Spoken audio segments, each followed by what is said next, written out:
बिस्मिल्लाहिर्रहमानिर्रहीम, अस्सलाम वालेकुम। लाइव डॉक्टर शाहिद मसूद के साथ मैं हूं सुमेरा सलीम। नाज़रीन, वफाकी काबीना की मंजूरी के बाद कौमी असम्बली में सुप्रीम कोर्ट और हाई कोर्ट की जजेस की तादाद बढ़ाने, आर्मी, फजाइया और नेवी तरमीमी एक्ट का बिल कसरत राय से मंजूर कर लिया गया। बिल पेश करने के दौरान कौमी असम्बली में अपोजिशन ने शदीद हंगामा आराई की, ताहम इस दौरान वफाकी वज़ीर कानून ने बिल के नुकात से आगाह किया। दूसरी जानिब मौलाना फजल रहमान साहब ने हुकूमत का मजीद कानून साजी का अमल 26वीं आनी तरमीम और पार्लियामेंट की तौहीन करार दिया है। सेनेट का इजलास भी जारी है। इसके अलावा भी दीगर मौज़ूआत पर आज हम गुफ्तगू करेंगे। स्टूडियो में हमारे साथ मौजूद हैं डॉक्टर शाहिद मसूद। अस्सलाम वालेकुम डॉक्टर साहब। डॉक्टर साहब, कौमी असम्बली में सुप्रीम कोर्ट, हाई कोर्ट की जजेस की तादाद बढ़ाने समेत अहम बिल जो है मंजूर किए गए हैं, जबकि बात करें तो बैरिस्टर गौहर साहब की जानिब से कहा गया है कि ये रूल्स के तहत नहीं मंजूर कराए गए। ये अब देखें अदालतों में क्या होता है और पार्लियामेंट में क्या होता है। लेकिन मैंने आज दिन में मेरी बात हुई जो इस अरेंजमेंट में मौजूद सियासी जमातें हैं, तो उनको ये वो 25 की बात कर रहे थे, 25 जज साहिबान होंगे, तो उनको भी क्लैरिटी नहीं थी कि ये 34 तक जाएंगे। और मतलब वो पूरी शक्ल जो है सुप्रीम कोर्ट की, वो ये बहुत बहुत अहम कानून साजी है कि मुल्क का अदालती निज़ाम जो है वो एक अरसर नौ। अच्छा, फिर हाई कोर्ट्स में और फिर उसके बाद सेशन कोर्ट्स में क्या, मतलब इसको भी देखते हैं। अभी मुझे इसकी क्लैरिटी नहीं है कुछ चीज़ों पे, तो मैं इस पर बात नहीं करना चाह रहा क्योंकि मैंने वो एग्जैक्ट पूरा पढ़ा नहीं, तो उस पर कल हम कुछ बात कर सकेंगे कि अपॉइंटमेंट्स कैसे होंगी और वो जुडिशल कमीशन का इख्तियार होगा। मैं आज़म नज़ीर तारड़ साहब को सुन रहा था, उन्होंने कहा हो सकता है कि हम एक वक्त में ना बढ़ाएं और ज़रूरत के मुताबिक बढ़ा लिया करें, तो वो कैसे तय हो। तो एक अभी उसमें थोड़ा सा देखना है कि ये किस तरफ जाते हैं। 3-4 बातें हैं जो मैं बार बार कहता हूँ। एक तो सोशल अनरेस्ट और ये जो लॉ एंड ऑर्डर की सूरत हाल है पूरे मुल्क में, और उसके बाद अब ये मामला जो है ये फॉरेन पॉलिसी पे असरअंदाज हो रहे हैं, और उसके साथ ही मईशत, और ये स्टेबिलिटी नहीं आएगी तो ये बाकी बातें सारी एक तरफ रख देंगे। इन्वेस्टमेंट्स और ये सारा पॉलिटिकल स्टेबिलिटी पे डिपेंड करता है कि स्टेबिलिटी कितनी होती है और एतमाद कितना होता है इन्वेस्टर्स को। अभी PIE का जो मामला हुआ, मुख्तलिफ बातें चल रही हैं, मैं डिटेल में नहीं जाना चाह रहा, लेकिन ये कि वो आपके सामने ही है सारे मामला। तो ये इशूज़ हमारे जो हैं ये बड़े इस वक्त रियासत के बहुत मुख्तलिफ हैं, जिस अंदाज में हमारे अकाबरीन जो है वो इस वक्त ये सारे मामला जो है ना कि मतलब 32 हो जाएं तो क्या होगा, और अगर 40 हो जाएंगे तो क्या होगा। इशू तो ये है कि जो इंसाफ का पूरा सिस्टम है वो कहाँ पे खड़ा है इस वक्त मुल्क में। तो इसके ऊपर तो बड़ी प्रॉपर डिबेट होनी चाहिए थी। और अब देखें अब ये आगे किस तरह से क्या होता है, क्या सिलसिला इसमें होता है। ये अदालतों में जाते हैं, मामला चैलेंज होते हैं। ये तो बिल है ना, तरमीम चैलेंज जो हुई हैं, 26वीं तरमीम चैलेंज हुई है ना, तो ये तो अभी ये तो बिल है सादा अक्सरियत। देखते हैं, बहरहाल ये अल्लाह ताला खैर करेगा, ये निकलेंगे इस टर्मोइल से। 24 घंटे जी, 24 यानी एक दिन, और इस प्रोग्राम के ऑन एयर जाने तक मेरा ख्याल है कोई 7 घंटे या 8 घंटे तकरीबन अमेरिकन इलेक्शन।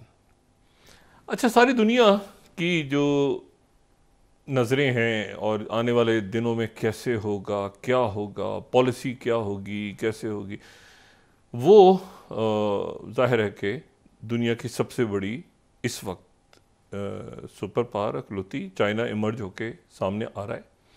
सबसे बड़ी मिलिट्री, सबसे लार्जेस्ट उनकी इकॉनमी, और वो किस तरह से आगे लेके चलते हैं अपनी पॉलिसीज़ को। तो अमेरिकन इलेक्शन ये गालिबन हिस्ट्री का सबसे अहम इलेक्शन है इस वक्त में, जब एक बहुत ही टर्बुलेंस है पूरी दुनिया में।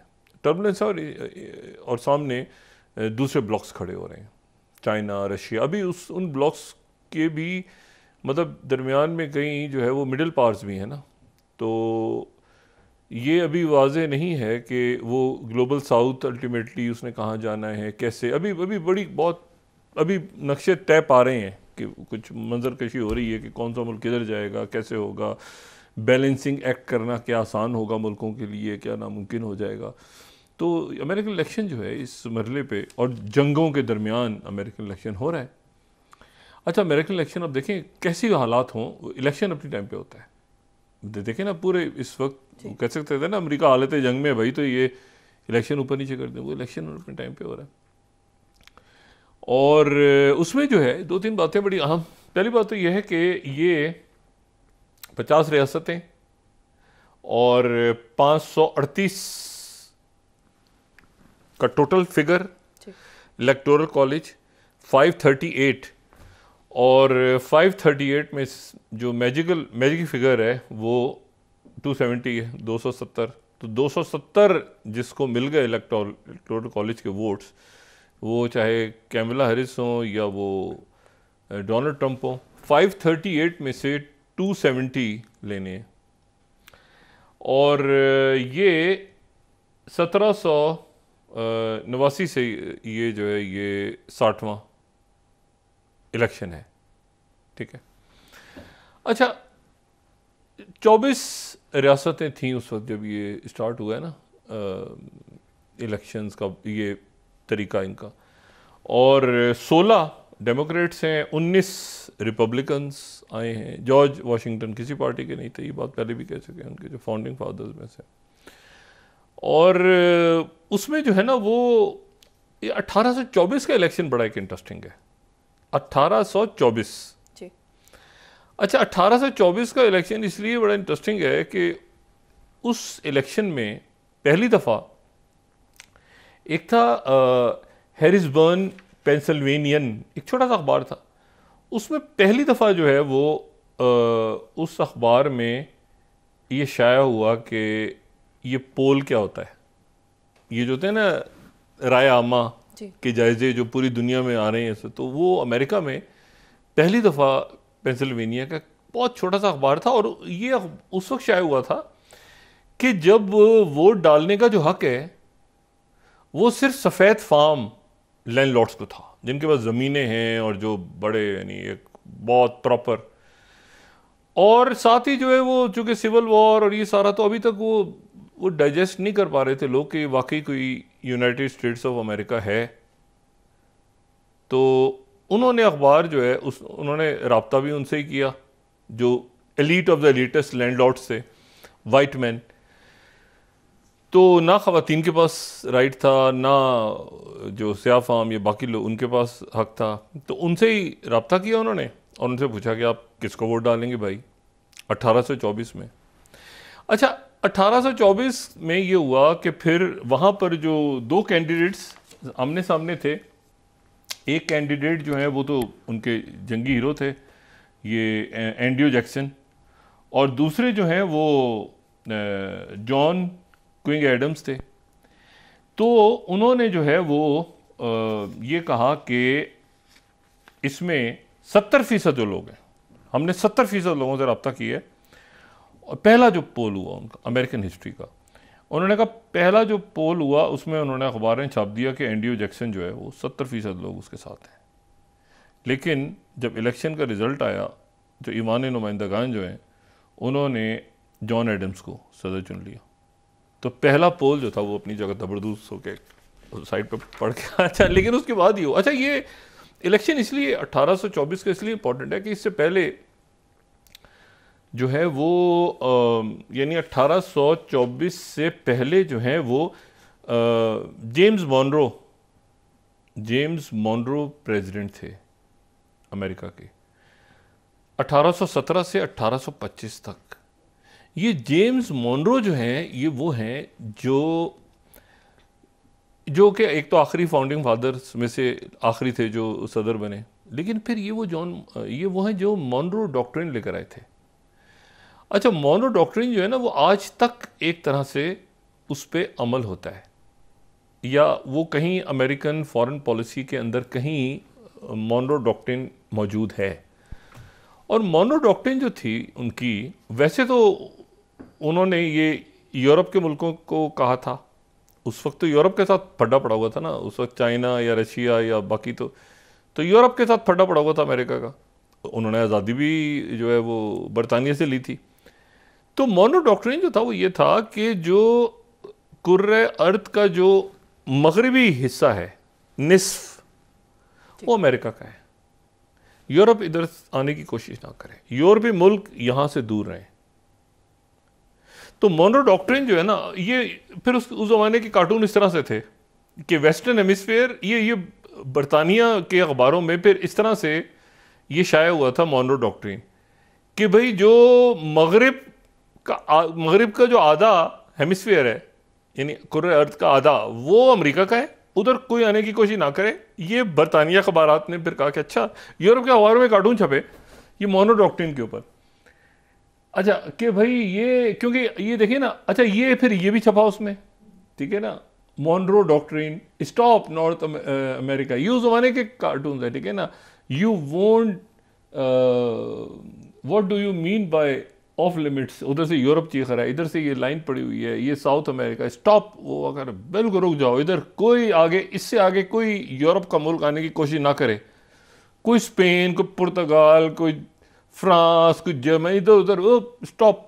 अच्छा वो अंदर ही बैठे हुए थे सारे, तो वो उन्होंने कहा कि एक मिनट ठहर जाए भाई, अभी तो नहीं निकले थे, बहुत सारी कॉलोनीज थी, स्पेनिश कॉलोनीज थी, बाकी थे वो सारे। तो बहरहाल एनीवे, तो मोनरो, तो जब ये मोनरो चले गए, जेम्स मोनरो, तो उसके बाद फिर ये 1824 का इलेक्शन हुआ, पहला इलेक्शन हुआ, इसमें वो पोल्स आए और पोल्स ज़बरदस्त, लेकिन उसके साथ ही फिर आहिस्ता आहिस्ता ये शुरू हो गया सिलसिला, और ये सिलसिला चलता गया। और फिर उसके बाद जो है ना, इस यानी आज से कोई 90 साल पहले एक साहब थे, उनका नाम था जॉर्ज हॉर्स, उनके इनिशियल उनके फर्स्ट नेम जो था जॉर्ज हॉर्स था, लेकिन दुनिया जो है उनको उनके तीसरे नाम से ज़्यादा जानती है, क्योंकि उनका मुकम्मल नाम जो था वो था जॉर्ज हॉर्स गैलप। तो उन्होंने, वो माहिर शुमारियात थे अमेरिका के, तो उन्होंने जनाब ये किया कि उन्होंने पहली दफ़ा ये उनके नाम से गैलप पोल बना। ये जो गैलप पोल है, ये गैलप पोल एक प्राइवेट कंपनी है अमेरिका में, इसका वाशिंगटन में, इसका अगर आप जो लोग वहाँ रहते हैं उनको यकीनन पता है कि ये वाशिंगटन में एक बड़ी ज़बरदस्त इमारत है, और वो गैलप का हेडक्वार्टर है। और बहुत सारे मुल्कों में इनके फिर ऑफिसेस भी हैं। और इन्होंने जो है फिर गैलप जो है वो एक गैलप सर्वे पूरी दुनिया में गैलप सर्वे आ गया। तो जॉर्ज गैलप जो है वो 1935 में उन्होंने ये स्टार्ट किया था, अपनी कंपनी बनाई थी। उसके बाद वो फिर उन्होंने तरीका कि अच्छा जी पोल्स कैसे हैं, कहाँ पे गैलप पोल क्या कहता है फिर प्रॉपर एक जो है एक। लेकिन फिर पैसेज ऑफ टाइम ये हुआ कि इसमें फिर मीडिया भी आ गया, लेकिन कंपनीज भी आ गई, मुख्तलिफ कंपनीज और भी बन गई। कि मिसाल के तौर पे अगर ABC न्यूज़ है तो उसने फ़लाने अदारे के साथ मिलके ये पोल किया, अगर CNN है तो उसने इस एक कंपनी को हायर किया, उस कंपनी ने, और CNN ने किया, वाशिंगटन पोस्ट ने, और उस कंपनी ने किया। तो एक कंपनीज बहुत सारी बन गई, लेकिन उसमें से जो सबसे बड़ी कंपनी है दुनिया में जिसका नाम मशहूर है वो ये अमेरिकन फर्म है जो कि गैलप है। जैसे ये WWF है, ये जो कुश्ती के मुकाबले होते हैं, तो WWF जो है ये इंटरटेनमेंट कंपनी है, ठीक है ना। लोग समझते हैं शायद कुश्ती के मुकाबलों को जो है ना वो WWF कहा जाता है। तो इसी तरह से ये जो है ये इंटरटेनमेंट कंपनी है, ये ध्यान में रखें। रेसलिंग की कंपनी नहीं है, इंटरटेनमेंट कंपनी है। लोग संजीदा हो जाते हैं उसकी कुश्ती देख के कि शायद वाकई कोई लड़ रहे हैं पहलवान आपस में। तो ये जो है एनीवे, तो ये अब उनके जो पोज फिर मीडिया के आने शुरू हो गए। अब वो जैसे एसोसिएटेड प्रेस ने 2016 में वो 4 दिन बाद ऐलान किया, 2020 में 4 दिन बाद ऐलान किया कि भाई बाइडेन जो हैं वो जीते हैं और ट्रंप जो है वो। लेकिन 2016 में उन्होंने, एसोसिएटेड प्रेस ने जो है वो फ़ौरन ही उसी दिन ऐलान कर दिया था कि ट्रंप जीत गए हैं, हिलरी क्लिंटन हार गई हैं। अच्छा, लेकिन आज बिल्कुल जो आखिर ये वक्त है ना, और वहाँ अमेरिका में ये होता है कि वो ये नहीं होता कि 48 घंटे पहले या आप वो इंतखाबी सरगर्मियाँ बंद कर दें। वो आखिर तक जो है वो तकरीरें, प्रेस कॉन्फ्रेंसेस, अपीयरेंसेस, इधर उधर वो चलता रहता है। ऐसा कोई कानून नहीं है कि आप उसको ख़त्म कर दें, पहले ख़त्म कर दें। तो वहाँ आज की सूरत हाल जो है वो सबसे ज़्यादा जो हैरान कुन है, जो पोल्स हैं, जिससे अंदाज़ा हो रहा है कि संजीदगी कितना कितना मुश्किल है इस वक्त अमेरिका के अंदर, और कितनी पोलराइज्ड और कितना बराबर। जो एनबीसी का पोल है, एनबीसी का जो पोल है उसने दोनों को 49% पे खड़ा कर दिया है, ट्रंप और कैमला हैरिस को। और कुछ रियासतें ऐसी हैं जहाँ पे ट्रंप आगे निकल गए हैं। और ट्रंप जो है उन्होंने एक इंटरव्यू ये भी दिया है, उन्होंने ये, आप देखें ज़रा, ये जो है ये एनबीसी का पोल है। अब एनबीसी का पोल ये कह रहा है कि जी ये जो है ये आज उन्होंने जारी किया है और ये 2 तारीख तक था, लेकिन वो कह रहे हैं कि 49 पे दोनों खड़े हैं। अच्छा, अब इशू ये है कि ट्रंप जो है उन्होंने अपने जो एक इंटरव्यू दिया, उन्होंने कहा कि मैंने बड़ी गलती की थी 2020 में, मुझे ऑफिस नहीं छोड़ना चाहिए था, मुझे ऑफिस नहीं छोड़ना चाहिए था, 2020 में मैंने छोड़ के गलती की।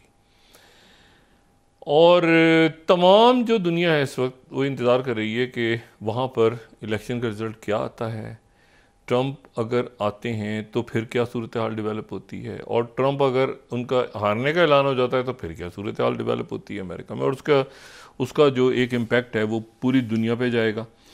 अच्छा, कल ही के दिन जो है, चूँकि ये जंगें तो छिड़ी हुई हैं, एक तो गज़ा का मामला, वो लेबनान और सारा वो इस वक्त रुक गया है, सीज़ फायर, और ये वो सब इंतज़ार कर रहे हैं कि 24 घंटे के बाद जो है ये क्या पिक्चर इमर्ज होकर सामने आती है। लेकिन कल जो है वो एक ऐलान हुआ है, और वो ऐलान जो है वो 2-3 बातें ऐसी हैं जो आज बड़ी इंटरेस्टिंग हैं रीजन के लेवल से, ज़ाहिर है कि अमेरिकन इलेक्शन पे। एक तो ये है कि जो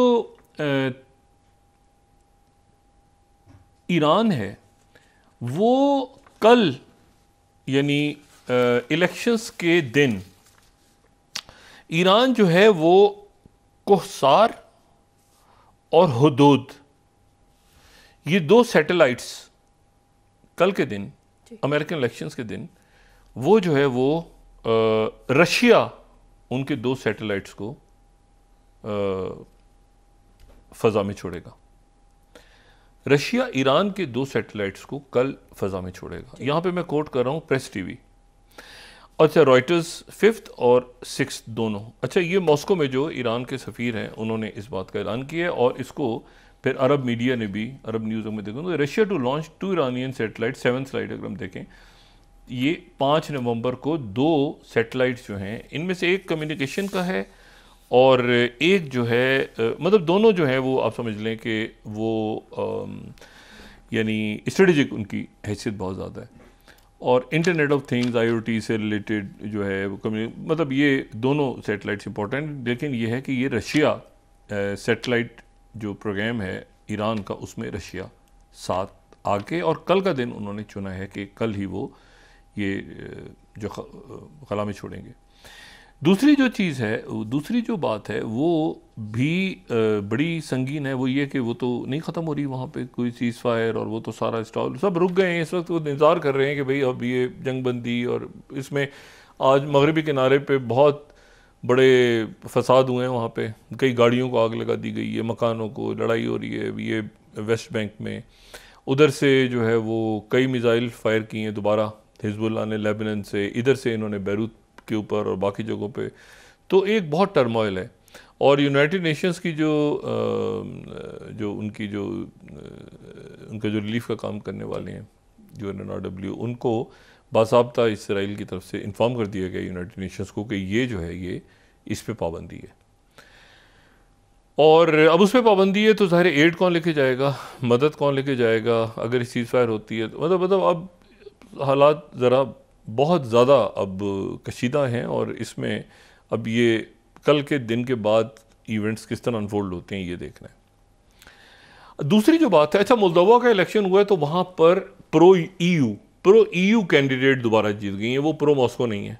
तो एक मतलब वेस्ट को एक बड़ा एक उनके लिए अच्छी गुड न्यूज़ है कि वो मोल्दोवा की जो प्रेसिडेंट हैं वो प्रो मॉस्को वहाँ पे चेंज नहीं आया, बल्कि प्रो EU या प्रो वेस्ट या प्रो अमेरिका जैसे भी कहें, तो वो वहाँ पे ये हुआ है। लेकिन उसके साथ ही एक और मामला बहुत संगीन है मेरा ख्याल में, और वो संगीन मामला ये है कि थोड़ी देर पहले यूक्रेन ने ये कहा है, अभी इसकी ना तो नॉर्थ कोरिया ने इसकी कोई तस्दीक की है अभी तक, ना इसकी जो तस्दीक है वो कहीं रशिया की तरफ से हुई है, लेकिन यूक्रेन की तरफ से ये कहा गया है, ये मैं उनके मीडिया को कोट कर देता हूँ, सेकंड अगर हम दिखा सकें, वो कह रहे हैं कि first north Korean troops come under fire, ठीक है, ये कर्स्क के इलाके में नॉर्थ कोरिया के ट्रूप्स जो हैं वो उनके ऊपर फायर जो है वो, और इसी को फिर अल अरबिया जो सऊदी अरेबिया से है वो इसी को थर्ड स्लाइड, बहुत sensitive, Ukraine attacks North Korean troops deployed near Russian border, official, ये एक ऑफिशियल ने अल अरबिया को भी बताया है, और ये जो है यही खबर जो है वो कीव से भी आ रही है। अब सवाल, अच्छा ये जो है अगर हम सेक्रेटरी ब्लिंकन की उस प्रेस कॉन्फ्रेंस को ध्यान में रखें जो कि 31 अक्टूबर को उन्होंने की थी, तो उसमें उन्होंने कहा था कि 10,000 ट्रूप्स हैं जो कि नॉर्थ कोरिया के आए हैं, उसमें से 8,000 जो हैं वो ये बैटल जो फील्ड्स हैं यहाँ पे नॉर्थ कोरिया के मोबिलाइज हो गए हैं, डिप्लॉयमेंट्स हो गई हैं, और साथ ही उन्होंने ये भी कहा था कि ये जो है इलेजिटिमेट टारगेट होंगे अगर ये बैटल के अंदर इन्वॉल्व हुए। और फिर उसके बाद ये बात हुई थी कि उन्होंने चाइना से बात की है, और लेकिन साथ ही फिर ड्रिल्स भी हुई थी, जब जापानीज, साउथ कोरियंस और अमेरिकन जो एयर ड्रिल्स थी वो सारी हुई थी। लेकिन अब नॉर्थ, अगर ये बात दुरुस्त है, अगर ये दावा दुरुस्त है जो यूक्रेन की तरफ से किया जा रहा है, और जिसको ज़ाहिर है पूरी दुनिया फिर उसी को ले रही है ऑफिशियल्स को, कि नॉर्थ कोरिया की अगर ट्रूप्स पे अटैक हो गया है तो नॉर्थ कोरिया ज़ाहिर है कि इधर ही फिर लड़ेगा या कहीं और जंग छिड़ेगी। मैं वही मतलब इसके ये तो एक बहुत कॉम्प्लेक्स सा सिनेरियो बन रहा है। तो ये जो है ये बहरहाल एक दूसरा फ्रंट है कि जिसके ऊपर तलखी बढ़ेगी। और ये जो कहना है ना कि वो ट्रंप फ़ोन उठाएंगे और उधर से वो पुतिन से बात करेंगे, ये ट्रंप की खाम ख्याली है बिल्कुल, और ऐसा इस तरह नहीं है। और मैंने ये कल भी बात की थी और आज मैं दोबारा कह रहा हूँ कि इतना आसान ये यूक्रेन की जंग को बंद करवाना नहीं होगा, ख़ास तौर पे नॉर्थ कोरिया के आने के बाद, और ख़ास तौर पे रशिया और ईरान के स्ट्रेटेजिक पार्टनरशिप के दौरान, और ख़ास तौर पे इन इतलात के बाद कि तमाम हूतीज़ ने इनकार कर दिया। और वो जो 20 ममालिक का कोलिशन बना था, इसी साल बना था वो ये जो ये बना था जो बहरे अहमर के अंदर जो शिपिंग लेन्स ताकि खुली रहें, ये वो इत्तेहाद नहीं था जिसको लोग बहुत पहले के इस्लामी इत्तेहाद के साथ मिला रहे हैं, कि जो जिसमें बहुत से ममालिक दूसरे थे और अफ्रीका के ममालिक हो, जो जिसमें रईस शरीफ साहब यहाँ से गए थे। ये वो इत्तेहाद नहीं, ये वो इत्तेहाद है जो कि बना था शिपिंग लेन्स के ऊपर, लेकिन उसका कोई बात ही नहीं, क्योंकि मुल्क उसमें जाने को जाए। अभी ये क्लैरिटी नहीं है लोगों को कि ये हूतीज़ जो हैं, देखें हूतीज़ के साथ बहुत मुश्किल से, बहुत कॉम्प्लेक्स डिप्लोमेसी, और उसमें ओमान का रोल बहुत इंपॉर्टेंट था। ओमान चूँकि मैं पहले बात कर चुका हूँ कि उसका बॉर्डर लगता है उनका यमन के साथ, खदरुल मौत के साथ, तो वो और वो इधर से दूर हैं सना से, और तो वो उन्होंने बहुत इम्पॉर्टेंट डिप्लोमेसी हुई। उस डिप्लोमेसी में चाइना ने भी रोल प्ले किया, उस डिप्लोमेसी में अमेरिकन्स तो पहले ही हट गए थे ना पीछे, वो तो विड्रॉ कर गए थे, तो वो अमेरिकन्स का इंटरेस्ट नहीं था। अब ये फड्डा बीच में कौन ख़त्म करवाता, तो बीच में फिर चाइना पड़ा और ये ओमान, बाकी मुल्क पड़े, और इन्होंने मामला को ख़त्म करवाया। अब जो हूतीज़ के पास जो आर्म्स हैं वो कितने हैं, वो इसराइल तक हिट कर रहे हैं, तो अरब ममालिक तो इस वक्त ये देख रहे हैं कि भाई वो पहले तो ये था कि किसी अरब मुल्क के दारुल हुकूमत तक या किसी और शहर तक जाता था, अब वो जा रहा है इलाद तक, बल्कि हैफा तक जा रहा है, वो क्रॉस इतना आगे जा रहे हैं उनके मिसाइल्स, और वो बाकायदा उन्होंने 2 जहाज़ डुबो दिए। तो वो तो इस मुतामिल नहीं हो सकता कोई भी मुल्क के वो ये फ्रंट खोले, और ना ही जो है वो, अच्छा अमेरिका को भी फ्रंट्स अपने बंद करने हैं, इतने सारे फ्रंट्स पे अमेरिका भी नहीं लड़ सकता एक वक्त में। फिर ताइवान उधर से ये, उधर से वो, उधर से नॉर्थ कोरिया तो स्लीपिंग जाइंट है, अचानक तो आएगा तो फिर पता नहीं किस तरह से वो इमर्जों के सामने आता है। इंटरकॉन्टिनेंटल बैलिस्टिक मिसाइल्स और 4वीं-5वीं बड़ी फौज है दुनिया की उनके पास, और उसके बारे में मालूमात भी कम है क्योंकि वो क्लोज्ड सोसाइटी है, वो बहुत ज़्यादा वहाँ पे तो लोग नहीं जाते। तो ये है कि अभी ये कॉम्प्लेक्स हो गया मामला। अच्छा, ईरान ने कल मैसेजिंग का दिन रखा है, लेकिन साथ ही ईरान के जो फॉरेन मिनिस्टर में ख्याल से आजकल में एक दिन में वो पाकिस्तान भी तशरीफ ला रहे हैं, लेकिन ये है कि वो ये बात बड़ी इंपॉर्टेंट है कि किसी किस्म का वेज नहीं हुआ, किसी किस्म की दरार नहीं पड़ी सारे मुल्कों के दरमियान, ख़ासतौर पे हुतीज़ के बारे में। और ख़ास तौर पे ये है कि और अभी तक मुल्क सारे इकट्ठे हैं, यानी इजिप्ट, टर्की, ये वो मुल्क हैं जो इस दौरान करीब आए हैं। यानी इजिप्ट और टर्की के ताल्लुकात का बहाल होना, इसी तरह से आज़रबाईजान और आर्मीनिया के दरमियान बातचीत होना, इसी तरह से ईरान और आज़रबाईजान के ताल्लुकात का बेहतर होना, इसी तरह से आप देखें तो कतर और सऊदी अरेबिया और ये तो पहले एक साथ हो गए थे, इसी तरह से बशारुल असद का वापस आना जो है अरब लीग के अंदर। तो ये सारे ऐसे मामलात हैं जो, और इसी तरह से ये एक तरह से जंगबंदी होना हुतीज़ के साथ, इसको ये फ्रंट दोबारा कोई नहीं खोलना चाहेगा। सब इसमें पीस किसी तरह से सीज़ फायर की बात हो रही है, लेकिन वो सीज़ फायर डिफ़िकल्ट होता जा रहा है रोज़ बरोज़ कैसे।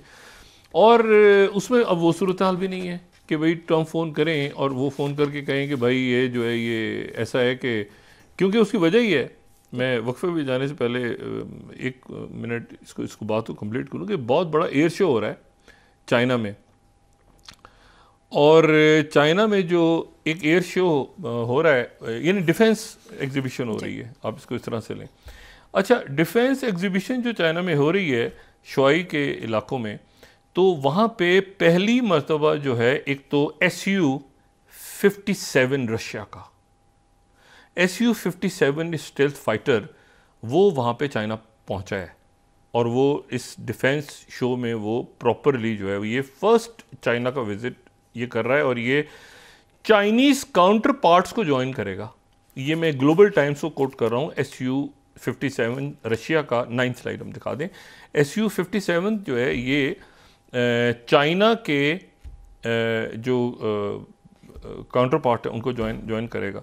अच्छा, चाइना का जो काउंटर पार्ट है वो है J-15, और ये भी स्टेल्थ तैयार हैं, और ये जो है इनका मुकाबला है वो F-35 के साथ। अगर किसी ने इनकी डिटेल पढ़नी हो तो ये नेशनल इंटरेस्ट 10th मैं यहाँ पे ये रिकमेंड करूँगा कि ये 10th जो जिसमें एक कंपैरिजन है कि क्या F-35 के जो स्टेल्थ फाइटर्स हैं वो रशिया के SU-57 फेलन के साथ वो किस तरह से कैसे मैच करते हैं सारे, या ये कि बल्गेरियन मिलिट्री का जो 11th है इन रेयर स्पेक्टिकल जो है ये J-35 J-15, अच्छा उनके भी J-35 हैं, ये ध्यान में रखें, सॉरी, मतलब है कि J-15 भी और J-35 भी, यानी SU जो 15 स्लाइड है SU-57 J-15 और J-35 ये उनके लेटेस्ट स्टेल्थ तैयार हैं, और ये वो हैं जो कि मद्दे मुकाबिल हैं F-35 के। F-35 तैयारों के मद्दे मुकाबिल जो तैयार रशिया ने और चाइना ने किए हुए हैं, तो वो जो है वो SU-57 है। अच्छा, अब इनकी डिटेल ज़ाहिर है रशिया से आप पूछें, रशियन लिटरेचर पढ़ेंगे तो कुछ और होगा, इसमें चाइनीज़ लिटरेचर पढ़ेंगे तो कुछ और होगा, अमेरिकन लिटरेचर आप देखेंगे डिटेल्स तो वो कुछ और होंगे, सब अपने। लेकिन जो है ये मतलब जो है ना, मतलब एक बड़ा रेयर होगा कि रशिया और चाइना दोनों के जो टॉप, ये 12 तारीख से स्टार्ट हो रही है ये, लेकिन वो जहाज़ पहुंच गए हैं अभी से, और ये यही दिन इन्होंने रखे हुए हैं।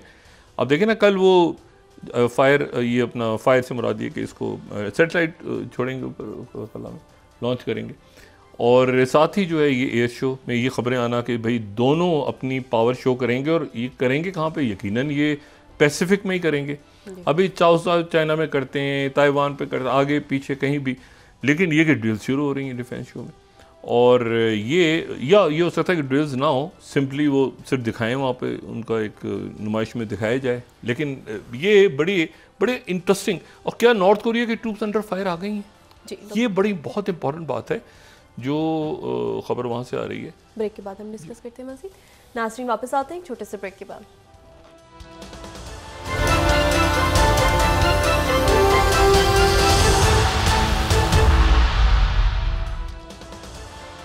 वेलकम बैक नाज़रीन। डॉक्टर मौलाना फजलुर रहमान साहब ने हुकूमत की मजीद कानून साजी के अमल को 26वीं आईनी तरमीम और पार्लियामेंट की तौहीन कहा है, तो उन्हें हुकूमत की नई कानून साजी से क्या तहफ़्फ़ुज़ात हैं?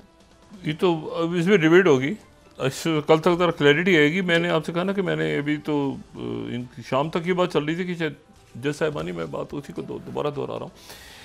ये जो असल बात है कि दुनिया पे कल के इलेक्शंस का क्या असर होगा। ट्रंप और चाइना, जो मैंने कहा ना कि चाइना के ऊपर कोई कैमला हैरिस हो या ट्रंप हो कोई ख़ास फ़र्क नहीं पड़ेगा, मतलब है। और ट्रंप के लिए भी शायद बहुत आसान नहीं होगा, ये कोई वो 2016 वाली दुनिया अब नहीं है।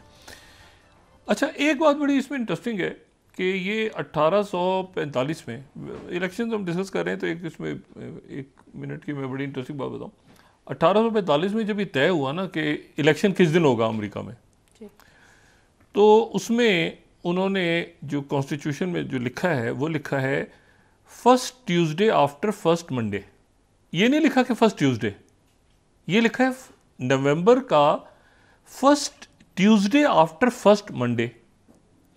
अच्छा, ये बड़ी एक इंटरेस्टिंग बात है क्योंकि उस ज़माने में ज़्यादा वो खेती बाड़ी करते थे लोग सारे, तो संडे को वो चर्च, मंडे को वो कहते थे कि भाई ये ट्रैवल के लिए आना पड़ेगा, तो वो तो वोट नहीं डाल सकेंगे। अच्छा, फिर उसके बाद वेडनेसडे जो है वो मार्केट डे होता था, जहाँ पे ये अपने सामान वगैरह फ़रोख्त करते थे।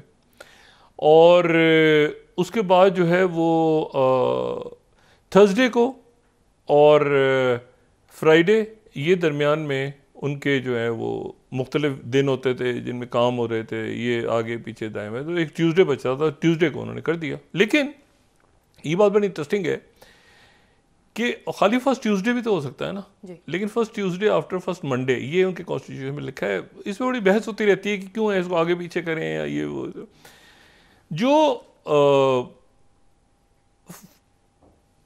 ये जो हमारा कैलेंडर है ना, जो ग्रेगोरियन कैलेंडर है, इसमें 1 नवंबर जो है वो साल का 305वां दिन होता है, और अगर लीप ईयर हो तो 306वां दिन होता है। 305वें और 300 यानी किसी सूरत, चाहे लीप ईयर हो या आम साल हो, 1 नवंबर को कभी ट्यूसडे नहीं आता। कभी इस कैलेंडर के मुताबिक मंगल का दिन 1 नवंबर को हो ही नहीं सकता। वो डोमिनिकन साइकिल है ना, तो वो 28 साल बाद चेंज होता है। अगर वो 29 साल बाद होता तो मंगल का दिन कभी 1 नवंबर को हो ही नहीं सकता। ये इस कैलेंडर की खूबी है। तो इलेक्शन जो है वो 2 से 8 तारीख के दरमियान होना है, 2 से 8 तक, ठीक है, क्योंकि पहली को ट्यूसडे पड़े आ ही नहीं सकता, किसी सूरत 1 तारीख को ट्यूसडे हो ही नहीं सकता। तो या तो 2 से वो शुरू करके 2 और 8 के दरमियान ही first Tuesday after the first Monday होता है। और ये कितनी इंटरेस्टिंग बात है कि कभी 1 नवंबर को ट्यूसडे नहीं हो सकता, कभी नहीं हो सकता।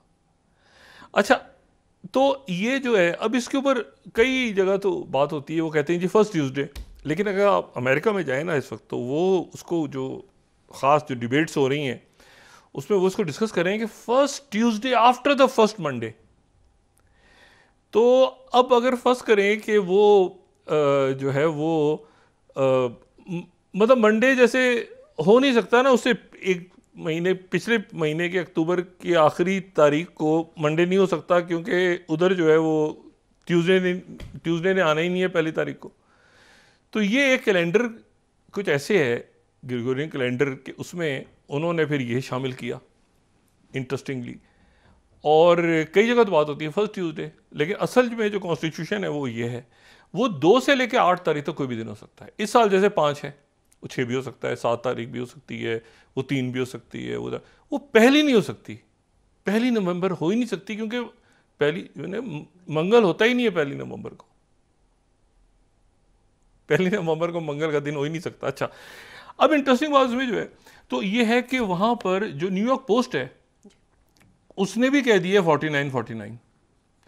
कई रियासतें ऐसी हैं जहां पे ट्रंप आ गए हैं, कई रियासतें जो ये स्विंग स्टेट्स हैं, 7 जो बैटल स्टेट्स कह लें, स्विंग स्टेट्स कह लें, जहाँ पे ये जो साउथ की रियासतें और आगे पीछे जो पहले भी बात कर चुके हैं, तो ये इनका बड़ा इंपॉर्टेंट रोल है। स्विंग स्टेट्स ये इधर उधर झूलती झालती रहती हैं, इनके वोटरों का कोई भरोसा नहीं है, ठीक है ना। तो ये जो है ये उनमें क्या फ़ैसला होता है, क्या किस तरह से तय होते हैं मामलात, ये आने वाले दिनों में देखना है। और ये अगर कोई कहे कि इसका कोई असर इंडिया पे नहीं होगा, पाकिस्तान पे नहीं होगा, चाइना पे नहीं होगा, सबसे बड़ी बात ये है कि मशरिक़ वस्ता या मगरबी एशिया या अफ्रीका पे नहीं होगा या चाइना पे नहीं होगा, उसमें हर जगह इसका, क्योंकि बिल्कुल मुख्तलिफ पॉलिसीज़ हैं ट्रंप। अच्छा, और ये कि बिल्कुल ऐसे हैं साथ साथ, बिल्कुल ऐसे, मतलब होता है ना, ट्रंप इस तरह से नहीं हुआ था, वो बिल्कुल सवाल ही पैदा नहीं होता कि ट्रंप जो है वो अपनी शिकस्त इस सूरत हाल में माने, जबकि एनबीसी कह रहा है 49-49, न्यूयॉर्क पोस्ट कह रहा है 49-49, कई जगह पर वो आगे। तो ये है कि ये इंटरेस्टिंग डेज कमिंग और ट्रेजिक डेज ऑल्सो, क्योंकि ये जो जंगें हैं बदकिस्मती से, और जो मैंने कल भी बात की थी कि जंगों से सिर्फ असला साज फैक्ट्रियाँ ही फ़ायदा नहीं उठाती, बल्कि और भी बहुत सी इंडस्ट्रीज़ फ़ायदा उठाती हैं। जी, बहुत शुक्रिया डॉक्टर साहब। नाज़रीन, के साथ ही आज का प्रोग्राम अपने इख्तिताम को पहुंचा। मुझे सुमेरा सलीम को इजाज़त दीजिए। अल्लाह ने के बाद। जी डॉक्टर साहब, अपने दोस्तों रिश्तेदारों को के लूँगा, सब ख्याल रखिएगा। अल्लाह हाफ़िज़।